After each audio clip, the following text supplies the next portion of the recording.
Panginoon, maraming salamat sa iyong mga biyaya, sa lahat po ng kabutihan mo po sa amin, na hindi po kami karapat-dapat, pero dahil ikaw ay tapat, at ang pagmamahal mo ay hindi nagbabago sa amin.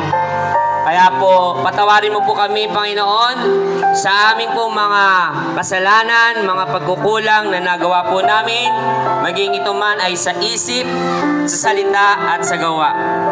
Muli po, Panginoon, itinataas ka namin sa araw na ito, sa aming pong Intramurals 2025. Dalangin ko po na igawan mo po ang iyong pong banal na Espiritu upang kumilos po sa aming pong mga buhay sa araw na ito. Mula po sa mga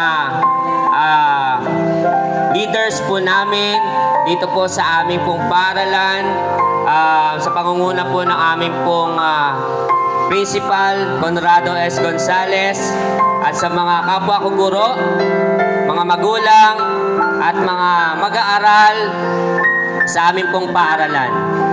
Nawa po, Panginoon Diyos, ay bigyan niyo po kami ng sapat na talino at lakas upang sa lahat ng aming pong gagawin ay mapagtagumpayan po namin.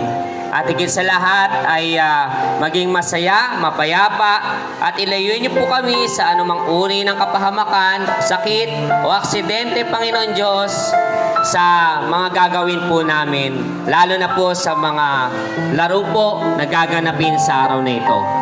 Dalangin ko po, Panginoon Diyos, na sana po ay bigyan niyo po ang bawat isa ng pagmamahal, malasakit, pagtutulungan, at ilayo niyo po kami, Panginoon Diyos, sa hindi pagkakaunawaan at away. At muli po, itinataas ko po namin at higit sa lahat, sa iyo po lahat, ipinabalik ang papuri at pasasalamat sa tanging pangalan ng aming Panginoong Hesus. Amen.